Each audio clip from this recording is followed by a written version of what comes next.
Bom dia, a paz de Jesus, o amor de Maria.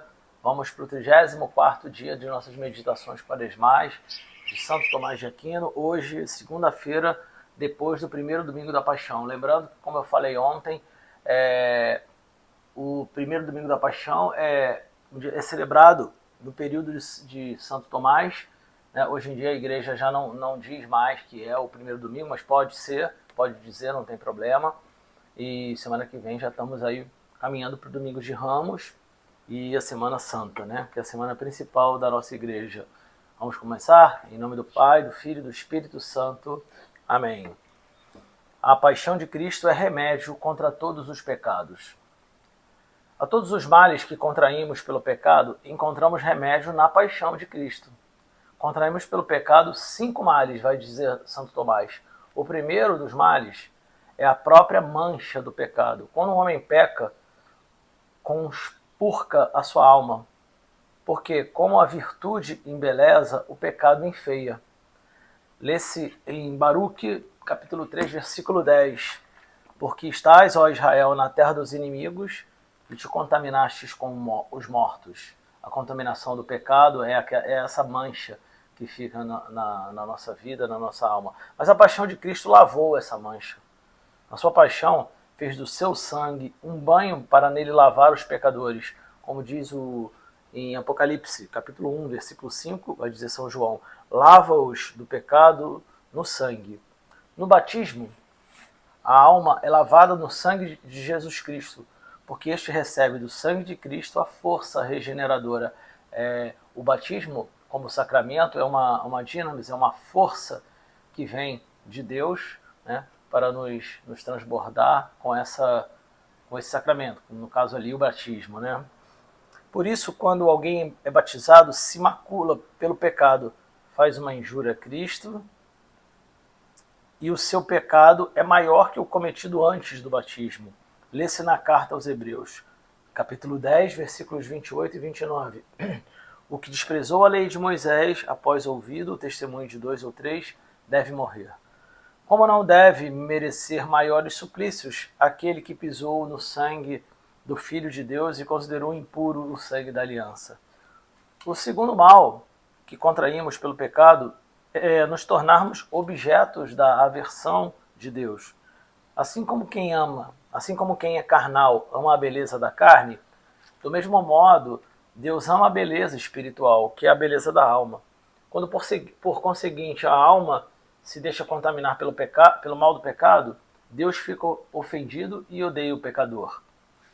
O ódio é do pecado, né, que Deus tem. Mas se aquele pecador quer ficar unido ao pecado, Deus odeia esse pecador. Lê-se no livro de Sabedoria, capítulo 14, versículo 9. Deus odeia o ímpio e a sua impiedade. Se o ímpio quer continuar com a sua impiedade, Deus o odeia. Se o ímpio que tem esse pecado, essa impiedade, desiste e confessa e se prostra diante de Deus para o perdão, Deus ama esse pecador, esse ímpio, que não será mais após o perdão. Mas a paixão de Cristo remove essas coisas, por quem ela satisfez o Pai ofendido pelo pecado, cuja a satisfação não poderia vir do homem. A caridade e a obediência de Cristo foram maiores que o pecado e a desobediência do primeiro homem. Então Deus lavou o pecado do primeiro homem e nos colocou à disposição a vida, o espírito, a vida sem esse pecado. O terceiro mal é a fraqueza.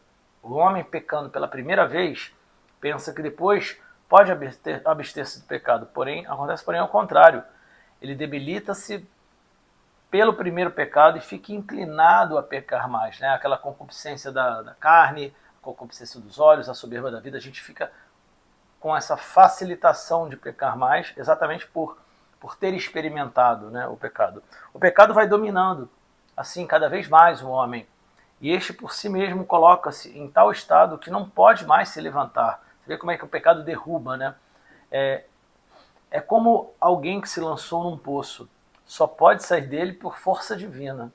Pelas forças humanas é praticamente impossível, ou não dizer impossível, dependendo até do poço.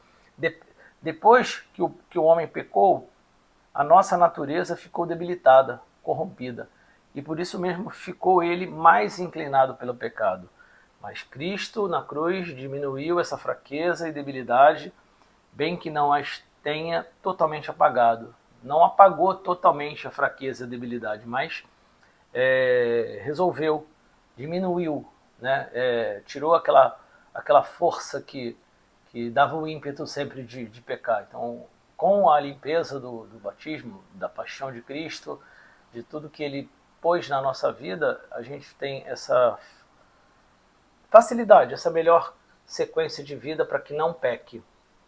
Isso sempre unido à vontade de Deus e ao que Ele quer da tua vida, né? Se a gente puder sempre olhar para o alto, a vida se ordena e a gente segue o caminho que está orientado por Ele e não pelas nossas concupiscências. O homem foi fortalecido pela paixão de Cristo e o pecado enfraquecido, de sorte que este não dominará mais. A paixão de Cristo ela lavou toda essa tendência que temos, apesar da gente ainda continuar com essas más inclinações.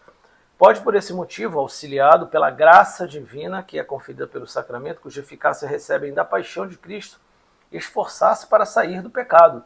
Olha a importância dos sacramentos. Lê-se em São Paulo diz nas cartas dos Romanos, capítulo 6, versículo 6, o nosso velho homem foi crucificado juntamente com ele, para que fosse destruído o corpo do pecado. Antes da paixão de Cristo, poucos havia sem pecado mortal, mas depois dela, muitos viveram e vivem sem o pecado mortal. O quarto mal é a obrigação que temos de cumprir a pena do pecado. A justiça de Deus exige que o pecado seja punido, e a pena é medida pela culpa. Como a culpa do pecado é infinita, porque ela vai contra o bem infinito, Deus, cujo mandamento o pecador desprezou, também a pena devido ao pecado mortal é infinita. Mas Cristo, pela sua paixão, livrou-nos dessa pena, assumindo-a Ele próprio. Como diz a carta de São Pedro, capítulo 2, versículo 24, os nossos pecados Ele carregou no seu corpo. Foi de tal modo exuberante a virtude da paixão de Cristo, que ela só foi suficiente para expiar todos os pecados de todos os homens, mesmo que fossem em inúmeros milhões. Eis o motivo pelo qual aquele que foi batizado foi também purificado de todos os pecados. É também por esse motivo que os sacerdotes perdoam os pecados. Do mesmo modo, aquele cujo sofrimento mais se assemelha ao da paixão de Cristo consegue um maior perdão e merece maior graças. O quinto e último mal, que vai nos dizer Santo Tomás, é contraído pelo pecado, foi nos termos tornados exilados do reino dos céus.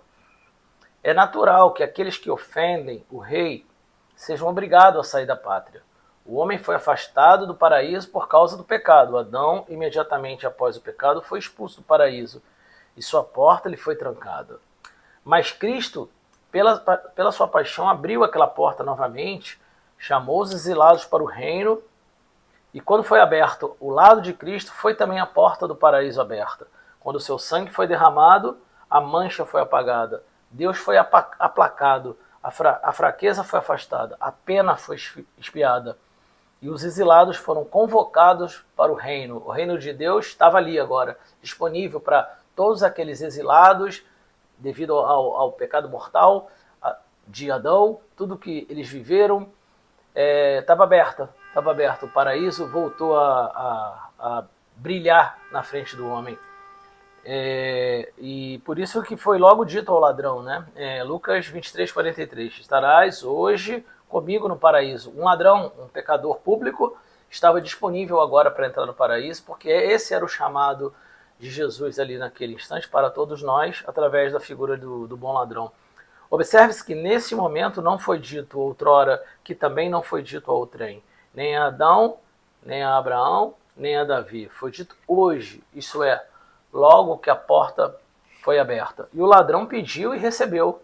Lê-se na carta aos Hebreus, capítulo 10, versículo 19. Confiantes na entrada no santuário pelo sangue de Cristo. Fica assim esclarecido como a paixão de Cristo foi útil enquanto remédio ao pecado. E essa foi nossa 34ª meditação quaresmal, e que Deus sempre vos abençoe.